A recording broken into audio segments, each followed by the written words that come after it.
In a world full of podcasts, he's the undisputed heavyweight champion of hot takes, an Auburn sports homer, master of the boog, and message board legend. Get your buttons buttoned and your hats flattened because the Top Button Podcast is about to kick off, and you don't want to miss your courtside seat. Now, here's your host, Charlie Five.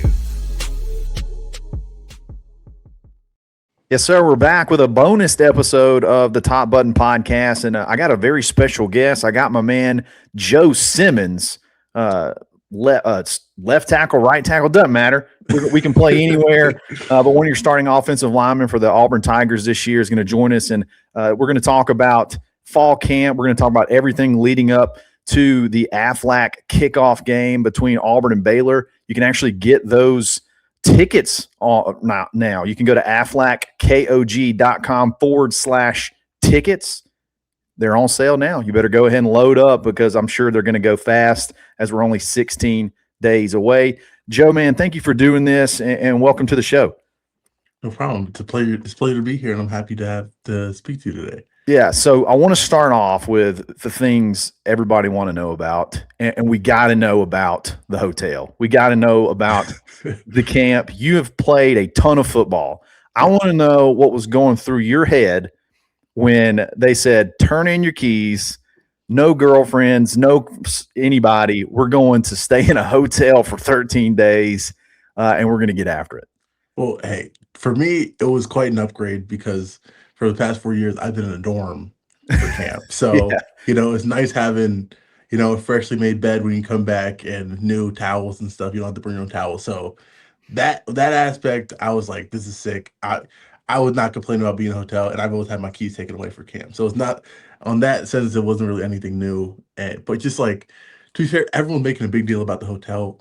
We were probably there for the 6 hours we got to sleep at night. So some people were saying y'all were like getting massages and going to the sauna and everything because it's a spa, right?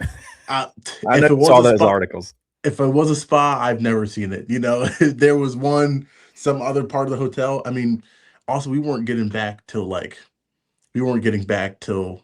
10 p.m. at night. Wow. And we're up at 5:20 in the morning. So it's not much you're doing in a hotel in that time after a long day of being in the facility all day. So we get to the hotel, talk to your roommate for maybe 10 minutes, get some sleep. There wasn't really much going on in the hotel. Even the off days, we weren't there that much. So what do y'all do? What were y'all doing all day at the facility? I mean, y'all were done with practice by like lunchtime.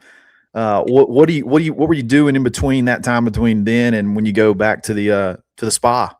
I mean, we were meeting? Yeah. Meet.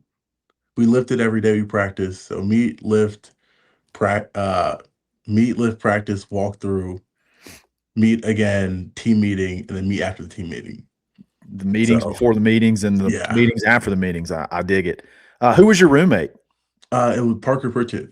Parker Pritchett. I love it. So that's obviously new guy, and I think that was kind of the strategy, right? To kind of put the younger guys with the older guys. Yeah, we kind of did it older, younger, and Dooley's also his nickname's Dooley. Right. Dooley's also a left tackle, so he put us together. So yeah, it was fun being there with him. So I'm sure that's kind of set up to benefit the younger guys, to kind of learn a lot from you. But I would say the older guys learned a lot too. So talk about like the benefits that you feel like you got from camp, and then maybe on a bigger picture, the team as a whole. Just like from what I learned from camp, it's just like, I definitely learned like how to like improve my game, especially like for me, like I like getting different things in my toolbox, like adding stuff to my toolbox for the season, like polishing things up that I've been working on in the summer and actually putting into like play because we didn't really go against the defense much in the summer. So like putting it into like play and like polishing stuff you've been practicing, working on, actually getting reps at full speed. That's what I've been really working on in camp. And the team, I think the offense in general has come together a lot since the spring. We didn't have like all the guys, like some of the guys were still hurt, and just having those guys back has really like brought along the offense. And I just think like we're much further ahead than we were in the spring, and we've grown a lot throughout camp. Yeah, I want to talk about that a little bit more as far as the offensive line as a whole. But I just make sure everyone remembers this is The show's brought to you by the Aflac Kickoff Game. They're actually going to have a Tiger Walk, and you got to make sure that you don't miss this. Auburn's team Tiger Walk's going to be from 1 o'clock to 1:30 in the Home Depot backyard right there at Mercedes-Benz Stadium. So make sure you're there for that. Joe, man, I know you're new to Auburn, but Auburn has a lot of scar tissue when it comes to talking about offensive line. So offensive line as a whole, I know it's a lot of new faces, basically all new faces. Mm-hmm. Talk about that group as a whole and how you feel y'all are coming along as we're only, again, 16 days from kickoff. I feel good. Like, we've definitely taken big steps since the summer, just like continuity and just playing next to each other and just spending time with each other. I think that's been a major step forward. And just like, I was thinking, just like, there's been different guys coming in and out of the lineup, just like gelling together. Like, that's been a big part of this fall camp. Like, just actually getting to play next to each other. You have like the play calls for like this is the call for this play for the center call, but like sometimes like for different looks or stuff, you might have this is our call that me and the guard may make. So like just having that communication, like having your own kind of code within the offense to help you like communicate and play better next to each other. I think that's what we've definitely done a lot, and that's a big difference in this fall camp has been. So you mentioned communicating with the left guard. I know there's been a little bit of rotation there. Talk about that and the guys you're working with and who's really just standing out to you. It's like, man, that guy's a dude. I'm glad I got him on the line with me. Yeah, I don't know. Plaz and Strand have been going back and forth in the left guard spot, and it's been fun working with both of them. And just like even just having Strand back, especially since how much experience he's had, like playing, he's a 50-year guy too. So just knowing like as an O lineman, it's hard to like get that experience. Like it's means so much more in different in like O line versus other positions. Like you might how to run a route, like you could be fast, but like as an O line, there's so much like savvy thing you could do as like an older guy that like Right. helps you, and it's hard to get that experience without actually playing games. So just like having a older guy there to just being there and like help Plaz along just know what he needs to do to be in that spot. So you mentioned Derek Plaz, and you talked about Dooley, Parker Pritchett. Who are some of the younger guys? Like, you guys are pretty older offensive line. A lot of you are going to be, I think this is your last ride. Who are some of the younger guys I think the fans can look forward to potentially next year and beyond, kind of starting to build that foundation of the offensive line at Auburn under Alex Golesh? Kenneth McManus IV, that's a name you'll be hearing a lot, hopefully this fall. But he's been playing really well. He kind of stepped up a little bit in the spring game and had some good snaps. And I think he's like a super smart football player. Like he might be on like the smaller side, and like you might look at him not think like, oh, this guy's a good offensive line, but he could ball, man. And he's played a lot of snaps just as a freshman. Right. He has a good feel for the game, and just like instincts are off the charts, and he's smart as ever. So he's going to be someone I'd look out for. What's it been like? You didn't get, I don't know, the communication obviously between like left tackle and right tackle. Mm-hmm. Y'all are bookends. So like they're as far away from you as they possibly can. But having Stanton back full speed, Stanton Ramil back full speed, how much have you seen, I guess, that as a unit maybe take a step forward? Like, what's it been like having him back? It's not, it's been a blast for me. Just like same thing with kind of Strand, just like being able to bounce off ideas off of a guy who like is also like is learning the offense and like what he likes to do, like what different things, like because we both have been through a bunch of different coaches. So just like learning the tips and tricks you learn through your 4 years of college football, and like sharing them between each other, and just like how you maneuver in the offense. Because you might say go here in the offense, but like how you do that might change, like depending on who you are. So just like having someone who's been there and done that to talk to and bounce ideas off of has been really nice for me. I love it. I want to switch gears a little bit and talk about defense from your perspective. Who's the guy that when they line up in like one-on-one drills, you're like, oh boy, this is going to be tough. The toughest guy on that defensive side to block that people need to be on the watch for? I got two guys. Yeah. one, Jared's also Jared's always someone who I'm like Jared Smith.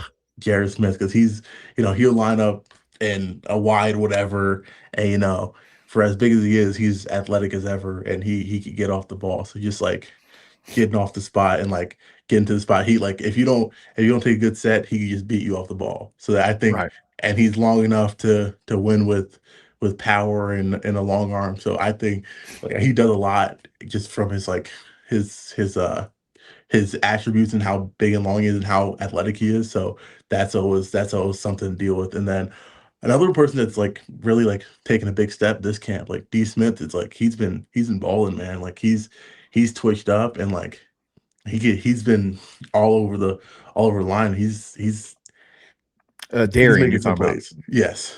Yeah, they are. They're moving him inside, outside. Probably have to be a little bit more outside with the recent injury, but no, that's obviously that's good stuff right there. So we're 16 days away from kickoff. At what point, since you've played so much football, like at what point do you get where it's like the switch flips from fall camp mode to like, all right, we're about to go take these guys on, like it's about to be a war? Like how when does that reality set in, I guess? After Saturday, because we got 2 more days of fall camp, and got to focus on that. Can't be looking forward to the season. Like Coach said, we're focused on ourselves right now. We're playing Auburn defense for the next 2 days. So that's what we're focused on. And like after that, the flip will switch probably Sunday night, start with a little bit of Baylor, but till then I'm worried about getting better and just playing the defense. I love it. I got a little bit of an outside the box type question, but everybody's always asking who's going to be the next Indiana, the team that kind of comes out of nowhere and makes some noise.